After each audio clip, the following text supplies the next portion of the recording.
जय हिंद दोस्तों। आज हम लोग अध्ययन करेंगे मानव जनन के बारे में। और आज एक नया टॉपिक है जिसका नाम है सेक्सुअल ऑर्गन। मतलब सेक्स ऑर्गन कहिए या सेक्सुअल ऑर्गन कहिए, इसका हिंदी होता है लैंगिक अंग। इस लैंगिक अंग के बारे में हम लोग अध्ययन करेंगे। और देखिए, लैंगिक अंग के बारे में जब अध्ययन करेंगे तो क्या होगा कि आगे बात को समझने में बहुत आसानी होगी।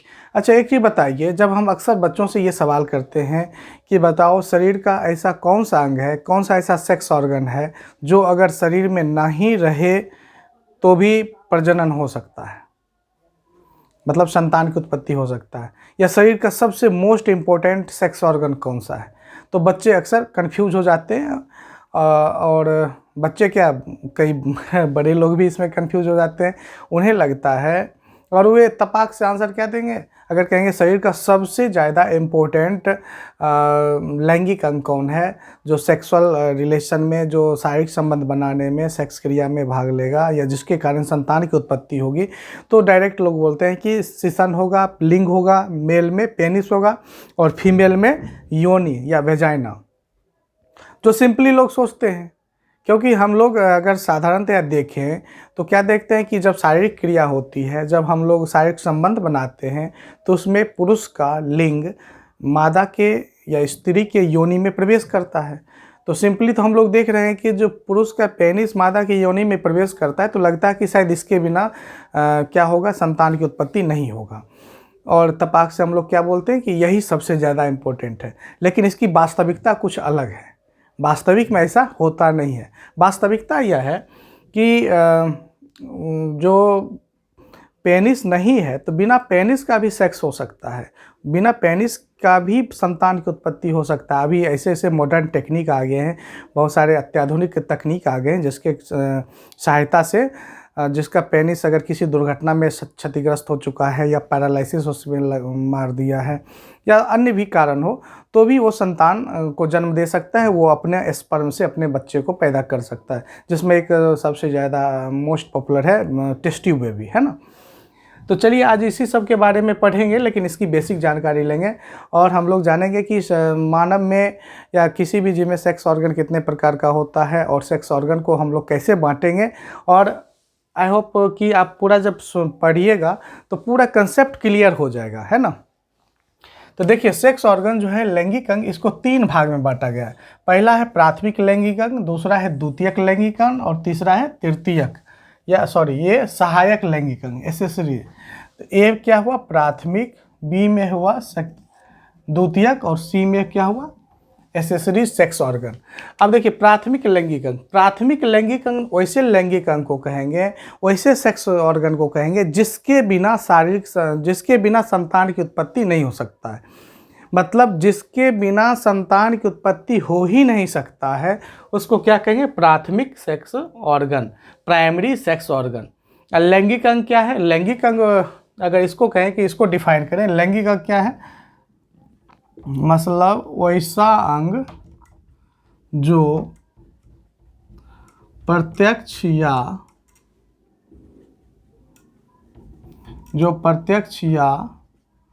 अप्रत्यक्ष रूप से जनन में भाग लेता है।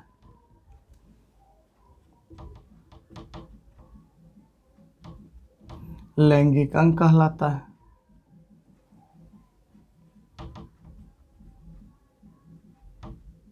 है ना। मतलब जो डायरेक्टली या इनडायरेक्टली शारीरिक संबंध बनाने में, या उसको कहें कि जनन में, अगर कहें जनन में भाग लेता है, डायरेक्टली या इनडायरेक्टली, वो सब क्या कहलाएगा, लैंगिक अंग। अब इन लैंगिक अंगों को हम लोग 3 भाग में बांटे। पहला है कि primary sex organ. Primary sex organ का मतलब हुआ कि जिसके बिना संतान की उत्पत्ति हो ही नहीं सकता। संतान उत्पत्ति के लिए सबसे ज़्यादा जरूरी क्या है, तो उसको हम लोग किस कैटेगरी में रखें, प्राइमरी सेक्स ऑर्गन में, मतलब प्राथमिक सेक्स। इसमें देखिए, विरसन, टेस्टिस और अंडाशय। ये जो टेस्टिस और अंडाशय है, मतलब विरसन और अंडाशय को इंग्लिश में क्या कहते हैं, ओवरी। अब देखिए, इस टेस्टिस में क्या होता है, इस टेस्टिस में क्या होगा, शुक्राणु का निर्माण होगा। क्या होगा, शुक्राणु, मतलब स्पर्म का निर्माण होगा। किसमें, इस विरसन में। अब सोचिए कि पेनिस है, पेनिस सही सलामत है, कोई दिक्कत नहीं। लेकिन अगर उसमें शुक्राणु ही नहीं बन रहा है तो फिर पेनिस का क्या काम है? वो तो सिर्फ पेशाब ही करेगा ना, उसके अलावा क्या?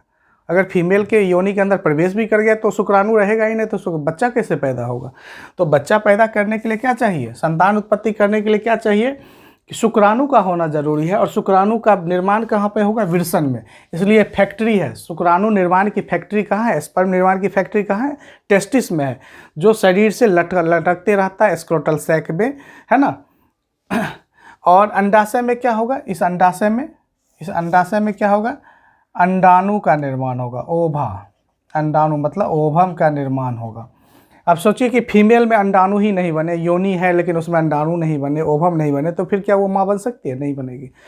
तो कोई भी व्यक्ति माता या पिता बनेगा, उसके लिए पहली शर्त क्या है? कि उसमें शुक्राणु का निर्माण होना चाहिए लड़का में, और लड़की में क्या होना चाहिए? अंडाणु का निर्माण होना चाहिए। मतलब पुरुष में स्पर्म का निर्माण और फीमेल में ओवम का निर्माण होना चाहिए। जब स्पर्म और ओवम का निर्माण होगा तभी जाकर वो माँ बाप बन सकता है। तो इसको रखे हैं प्राथमिक लैंगिक अंग, प्राइमरी सेक्स ऑर्गन, माने जिसके बिना संतान की उत्पत्ति हो ही नहीं सकती। अब देखिए द्वितीयक लैंगिक अंग। द्वितीयक लैंगिक अंग वो है जो प्राथमिक लैंगिक अंग के काम को आसान करता है, मतलब प्राइमरी सेक्स ऑर्गन के काम को आसान करता है, जनन में वो सहायता करता है, उसको क्या कहते हैं? द्वितीयक। अब जैसे देखिए पेनिस पुरुष में क्या होता है? पेनिस ये होगा लड़का में, है ना, पुरुष में होगा पेनिस, और स्त्री में क्या होगा? योनि। मतलब मेल में होगा सीसन या लिंग या पेनिस। तो ये क्या करता है? इसका दो काम होता है पेनिस का। पहला काम होता है मूत्र का विसर्जन करना, मूत्र को निकालना, और दूसरा होता है कि स्पर्म को ट्रांसफ़र करना, पुरुष के शरीर से स्त्री की योनि में प्रवेश कराने का काम कौन करता है? लिंग करता है। और योनि जो है, वेजाइना, जो स्त्री में पाया जाता है, इसका काम होता है कि पहला पेशाब को बाहर निकालना शरीर से, और दूसरा काम होता है कि सीसन, जब पेनिस इसके अंदर प्रवेश करेगा तो उसको एक्सेप्ट करना, उसको रिसीव करना। और फिर इसका एक और काम होता है कि अगर प्रेगनेंसी हो गई, अगर बच्चा गर्भ में पल रहा है, तो फिर गर्भस्थ बच्चे शिशु को जन्म देना, इसी योनि होकर बच्चा बाहर निकलता है, ठीक ना। तो ये क्या है? ये सेकेंडरी है। प्राइमरी हुआ टेस्टिस और ओवरी, और सेकेंडरी हुआ सीसन और योनि, चूँकि ये प्राइमरी के काम को आसान करता है। अब देखिए सहायक लैंगिक अंग। सहायक लैंगिक अंग का मतलब हुआ कि कोई भी शारीरिक संबंध बनेगा तो उसमें बहुत सारे ऐसे हैं जो क्या करते हैं? सहायता करते हैं। जैसे सोचिए कि एक लड़का और एक लड़की शादी कर रहा है ना, तो शादी आपस में तो शादी करेगा, लेकिन उसके बहुत सारे रिलेटिव हैं जो शादी को करवाने में जिम्मेदार होते हैं। जैसे मान लीजिए कि कोई लड़का है, उसके लिए लड़की का प्रस्ताव आता है, या लड़की है उसके लिए लड़का का प्रस्ताव आता है, तो उसके जो अगल बगल के रिश्तेदार होते हैं या घर के जो निकट संबंधी होते हैं, वे क्या करते हैं? उसको तैयार करते हैं शादी के लिए। शादी कर लो, लड़का ऐसा है, या लड़की को कहता है, या लड़का कहता है लड़की ऐसा है, या लड़की को लड़का ऐसा है। मतलब दोनों को एक दूसरे की खूबी बता बता कर उसको तैयार किया जाता है। और फिर क्या होता है? उसमें बहुत सारे हेल्प किए जाते हैं, तुम ऐसा करो, तुम ऐसा करो, उसमें मदद किया जाता है, तब जाकर शादी होती है। उसी ढंग से क्या है कि शारीरिक संबंध बनेगा, तो शारीरिक संबंध बनाने के लिए एक मूड होना चाहिए। शारीरिक संबंध बनाने के मन में कामुक विचार आना चाहिए, आकर्षण होना चाहिए। मान लिए कि कोई लड़का है, उसके मन में कामुकता नहीं है, या कोई लड़की है, उसके मन में सेक्स की भावना नहीं है, उसके मन में शारीरिक संबंध बनाने की भावना जागृत ही नहीं हो रही है, तो क्या वो शारीरिक संबंध बनाएगा? आपस में एक दूसरे के करीब ही बैठा रहेगा तो उसके मन में कभी भी शारीरिक संबंध बनाने की इच्छा ही नहीं जगेगी। तो मन में शारीरिक संबंध बनाने की इच्छा जगे, इसके लिए ज़रूरी क्या है? कि एक विचार उभरे, और क्या होता है? एक दूसरे के प्रति आकर्षण हो, है ना। तो ये आकर्षण को पैदा करने के लिए बहुत सारे क्या है कि सहायक अंग हैं, या सहायक कहिए उसको सिग्नल हैं, जो क्या करता है? मेल और फीमेल को आपस में आकर्षित करता है, मेल और फीमेल को आपस में करीब लाने में ये मदद करता है। जिसमें पहला है गंध। अब देखिए कोई लड़का है तो उसके शरीर से भी गंध निकलता है, और लड़की के भी शरीर से गंध निकलता है, तो दोनों को एक दूसरे के शरीर का गंध अच्छा लगता है। लड़का को लड़की के शरीर का गंध अच्छा लगता है, लड़की को लड़का के शरीर का गंध अच्छा लगता है ना। तो ये गंध क्या होता है? गंध आपस में आकर्षण पैदा करता है। जो ही मान लिया जाए कि कोई लड़का है, अगर वो बैठा है, उसके बगल से कोई लड़की गुजरती है तो उसके शरीर का स्मेल सूंघते ही उसके मन में क्या होता है, एक खुशी का अनुभव होता है, आनंद का अनुभव होता है, उसे लगता है कि कोई बगल से गुजरी है। तो ये कहीं ना कहीं उसको कामुकता की ओर ले जाता है। जैसे अगर हम लोग देखते हैं कि अक्सर गांव में क्या होता है, एक बकरा होता है, बकरा का गंध इतना ज़्यादा बदबू देता है कि हम लोग वहाँ से भाग जाते हैं। अगर कोई बकरा करीब से गुजरता है तो क्या होता है कि रास्ता बदल लेते हैं, इतना दुर्गंध देता है। तो ये बकरा का जो गंध है हमारे लिए दुर्गंध है, लेकिन बकरी के लिए क्या है, दुनिया की सबसे बड़ी खुशबू है। वो बकरी के लिए परफ्यूम से कम नहीं है। तो बकरी के लिए बकरा का गंध परफ्यूम है, लेकिन हमारे लिए क्या क्या बदबू है, हमको एकदम नाक बंद कर लेते हैं। लेकिन बकरी के लिए तो बहुत बड़ा खुशबू है वो, है ना। उसी ढंग से आदमी का गंध, लड़की का गंध लड़का के लिए अच्छा है, लड़का का गंध लड़की के लिए अच्छा है। दोनों गंध क्या होता है, एक दूसरे को आकर्षित करता है। तो ये सब जो है सेक्सुअल एक्साइटमेंट को बढ़ाता है, मन में उत्तेजना को बढ़ाता है, कामुकता को बढ़ाता है, काम वासना को जगाता है, और जो कि ज़रूरी है। अगर संतान पैदा करना है, शारीरिक संबंध बनाना है, तो उसके लिए क्या है कि एक दूसरे के प्रति आकर्षित होना ज़रूरी है ना। देखिए दूसरा होता है आवाज़। अब आवाज़ क्या है कि देखिए प्रकृति ने क्या किया है कि आवाज़ भी दोनों का अलग अलग बनाया है। जैसे पुरुष का आवाज़ मोटा होता है, थोड़ा सा कड़ा होता है, लेकिन इसके तुलना में अगर लड़की का आवाज़ देखें तो लड़की का आवाज़ पतला होगा, मधुर होगा और उसका सुरीली आवाज़ होगा। तो ये लड़का जो होता है वो सुरीली आवाज़ की तरफ आकर्षित होता है। कहीं से भी अगर कान में सुरीली आवाज़ सुनाए तो उसके मन में हलचल होने लगता है, उसके मन में यौन कामुकता आ जाता है, काम वासना जगने लगता है। तो ये आवाज़ क्या है, आकर्षित करता है। उसी ढंग से लड़की को कड़ा आवाज़ पसंद आता है, लड़की को थोड़ा सा ऊंची आवाज़ पसंद आता है। तो प्रकृति ने जो ये आवाज़ का निर्माण किया है लड़का में और लड़की में, ये दोनों को सेक्सुअल एक्साइटमेंट को बढ़ाने के लिए और दोनों को एक दूसरे की ओर आकर्षित करने के लिए किया है।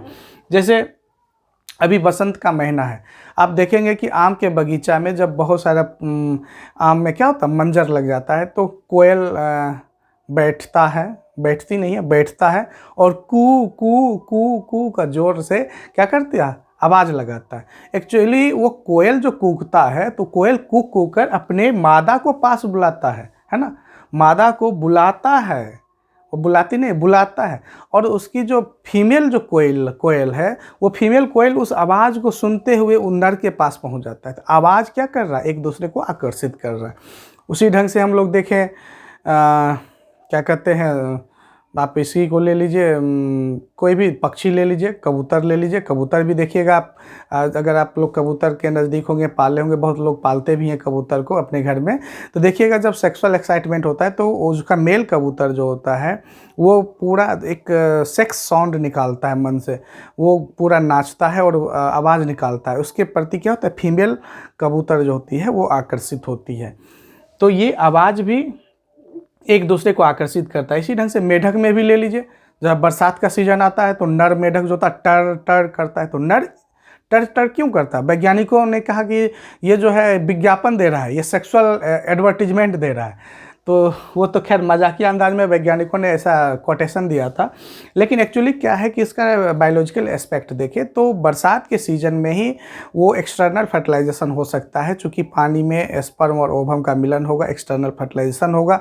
इसलिए क्या करता है कि मेढक जोर जोर से टर टर का आवाज़ लगाता है, और जो उसकी फीमेल पार्टनर होती है वो उस आवाज़ को सुनते सुनते उसके पास आकर्षित होती है, उसके पास पहुँचती है, और दोनों के बीच में क्या होता है, निषेचन की क्रिया होती है। तो ये आवाज़ कहीं ना कहीं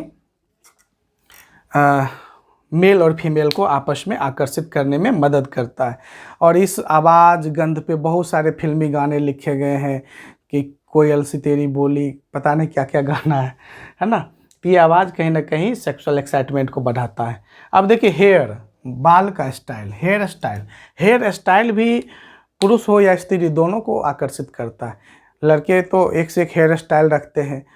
हेयर स्टाइल रखने का एक और पर्पस होता है कि वो अपने फीमेल पार्टनर को या अपने अपोजिट पार्टनर को आकर्षित कर सके।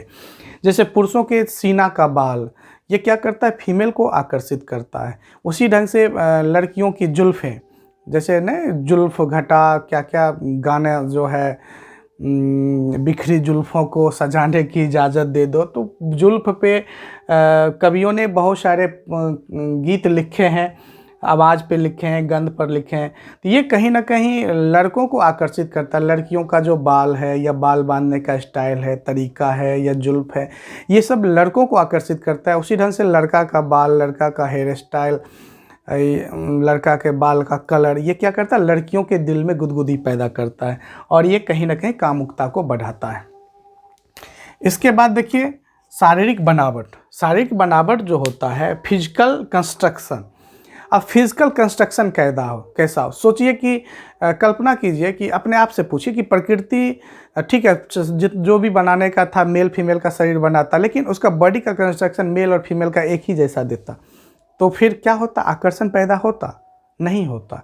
इसलिए प्रकृति ने क्या किया कि लड़की के शरीर का बनावट ही अलग कर दिया और लड़का जो है उसके शरीर का बनावट को अलग कर दिया। ये जो शरीर का जो स्ट्रक्चर होता है ये भी आकर्षित करता है और इसके लिए हम लोग एक अलग शब्द का प्रयोग करते हैं जिसका नाम है यौनिकता। यौनिकता, सेक्स एंड सेक्सुअलिटी। देखिए एक होता है यौन, यौन का मतलब होता है सेक्स और यौनिकता का इंग्लिश होता है सेक्सुअलिटी। जैसे हम पुरुष हैं, हम लड़का हैं, तो हमें अपोजिट सेक्स लड़की अच्छी लगेगी, लड़कियों की तरफ आकर्षण होगा, तो ये हमारा क्या है, यौन है। जैसे हम लड़का है तो ये मेरा यौन है। लेकिन यौनिकता क्या है कि हम किसकी ओर आकर्षित हो रहे हैं। अगर लड़की है तो फिर लड़की में भी वैरायटी, कौन वैरायटी की लड़की हमको पसंद है, या कोई लड़की है तो उसको किस टाइप का लड़का पसंद है। जैसे अगर हम लोग अगर एक सर्वे करें, अक्सर हम लोग जो एडोलसेंस एजुकेशन जो बच्चों को देते हैं तो उसमें इस टॉपिक पे डिबेट भी करवाते हैं, तो बहुत सारे बात सामने आते हैं कि सब लड़का का अलग अलग पसंद होता है। मान लीजिए कि कोई लड़का को गोरी लड़की पसंद है, किसी लड़का को काली लड़की पसंद है, किसी को हेल्दी लड़की पसंद है, तो किसी को पूरी क्या कहते हैं दुबली पतली पसंद है, किसी को हाइट कम भी पसंद है, किसी को हाइट ज़्यादा पसंद है, किसी को अपने से ज़्यादा उम्र की लड़की पसंद है, किसी को सेम एज का पसंद है, किसी को अपने से बहुत कम उम्र की लड़की पसंद है। उसी तरह से लड़की में भी है कि कोई लड़की है जिसको एकदम सुडौल जो है लड़का पसंद है, किसी को जो है मोटा लड़का पसंद आता है। तो बॉडी कंस्ट्रक्शन और कैसा पसंद है, सबकी चाहत अलग अलग होती है। ये जो मन में चाहत होता है कि हम मेरे लायक कैसी लड़की होनी चाहिए या किसी लड़की के लायक कैसा लड़का होना चाहिए, ये जो पर्सनल जो उसका ओपिनियन होता है, पर्सनल जो उसके मन में विचार होता है, इसको यौनिकता कहते हैं, है ना। अब सपोज कीजिए कि हमें गोरी लड़की पसंद है, अगर हमें काली लड़की मिल गई, श्यामली लड़की आ गई, या सपोज कीजिए कि हम नाम नहीं बोलेंगे, कोई ऐसा देश जो जहाँ की लड़की बहुत ही देखने में भद्दी हो, अब सोचिए कि वो लड़की सामने आ गई, क्या उसके प्रति आकर्षण होगा? नहीं होगा। इसलिए नहीं होगा कि हमारी यौनिकता क्या है, हमारी यौनिकता कलर से डिसाइड हो रहा है। हमारी यौनिकता में है कि हमें गोरी लड़की जब आएगी तभी जाकर मन में एक हलचल होगा, उसके प्रति कामुक विचार आएंगे। लेकिन हमारी यौनिकता से अलग पर्सनालिटी की लड़की अगर आएगी तो उसके प्रति नहीं होगा, उसके लिए माइंड सेट करना पड़ेगा, है ना। तो उसी ढंग से लड़कियों में भी होता है कि उसके दिमाग में भी कहीं ना कहीं लड़कों का फिजिकल स्ट्रक्चर, उसका साउंड, उसका पहनावा ओढ़ावा, इसमें ड्रेस सेंस भी आता है। ड्रेस, वो कैसा कपड़ा पहनता है, कैसा दिखता है, कैसा लुक है, शरीर का गंध कैसा, आवाज़ कैसा, बाल कैसा, हर चीज़ एक दूसरे को आकर्षित करता है। और ये सब आकर्षण अगर कुल मिलाकर देखें, ये जो सहायक लैंगिक अंग है, इसका मेन उद्देश्य क्या होता है, प्राइमरी लैंगिक अंग जो है, प्राइमरी सेक्स ऑर्गन, उसको मदद करना। ठीक है, तो अल्टीमेटली गोल क्या है, संतान की उत्पत्ति करना ही है। तो संतान की उत्पत्ति करने के लिए क्या चाहिए, प्राथमिक लैंगिक अंग सही सलामत होना चाहिए। अगर टेस्टिस में स्पर्म बन रहा है और अंडाशय में ओवम बन रहा है तो संतान की उत्पत्ति होगी निश्चित। लेकिन उसके लिए सेकेंडरी सेक्स ऑर्गन का भी सही होना जरूरी है, द्वितीयक लैंगिक अंग का भी होना जरूरी है, जिसमें सीसन और लिंग है, पुरुष में पेनिस और स्त्री में योनि का भी सही सलामत होना जरूरी है। लेकिन अगर इसमें किसी तरह की ट्रबल है तो अभी जो मॉडर्न टेक्निक है मेडिकल साइंस में, उसकी सहायता से संतान उत्पत्ति हो सकता है। और ये सब जो नेचुरल चीज़ है, गंध, आवाज़, बाल, शारीरिक बनावट, ड्रेस सेंस, ये सब जो प्राकृतिक फेनोमेना है, स्वाभाविक रूप से एक दूसरे को आकर्षित करता है ना।